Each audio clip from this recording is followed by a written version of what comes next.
My name is Reggie Holland. I'm 64 years of age, and I'm right now representing Fathers to Family. I was born in San Francisco, and I was raised in East Palo Alto. When I moved to East Palo Alto, everything changed from my life in San Francisco. So I had to adapt to a lot of changes. My growing up was okay, going through school was okay, because my mother worked at the school that I was going to. So I had to be on my P's and Q's up until the 6th grade. And then once I graduated and went to junior high school, that's when I started to get kind of loose. And started hanging with the crowd. My home life was good.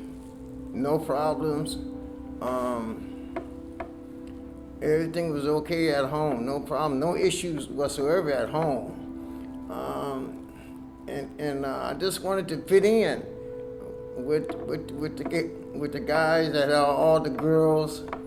Had all the girls. They were the guys that was driving the cars to school with the music playing.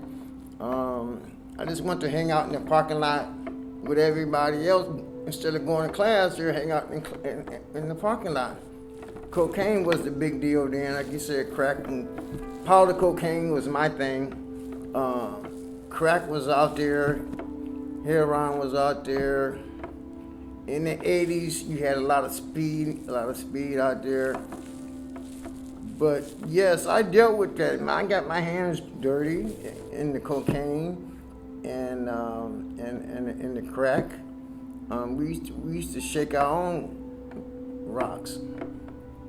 In the late 80s was when the ready-made rocks came in from LA. I guess you could say I just wanted to fit in, basically. I guess you can say at that point, because that was my downfall. Dealing with my cousin and being around so much of it that I couldn't really say no if I wanted to, because it was there.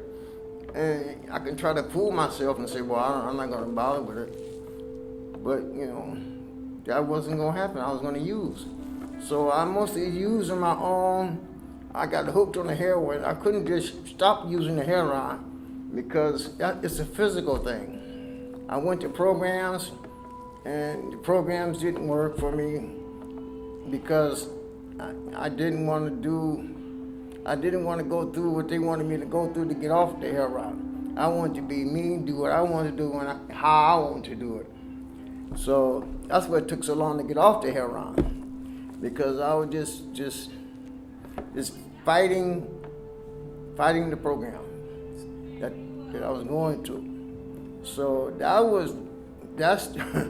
heroin is the man, believe me. I tried to get off that stuff. I tried. Back in the day, I tried, but I just couldn't. For some reason, I just couldn't. And the only thing that was available back then was the programs back then, with the drug programs. That's all we had. Going to too many funerals, because back in San Francisco, my cousin name was hooked up with, and they was in like gangs, and I was going to too many funerals. We had to carry guns to the funerals that we were going to, and that's what really got me off. People that I was close with, I'm going to their funeral, and we had to be strapped to go to their funerals. We had to, because it was on. That's all I was saying. That's what got me off that heroin. But I was in one program, and it kept me off drugs. We had to go to meetings 2 or 3 times a day. It was a living program, co-ed, and I was like one of the leaders of the house. I had responsibilities. I had people that looked up to me that was coming in the house and, oh, gee, what's up, man? Woo, dude. And so I said to myself, well, if I became a counselor, I want to be a counselor. I said, that would help keep me clean. And that's what I wanted to do if it came down to it. That's what I really wanted to do. I want to be a counselor. Right now, I'm a grandpa. I've come a long ways right now. Right today, I got me a place to stay right now. I'm finna start my own little business right now.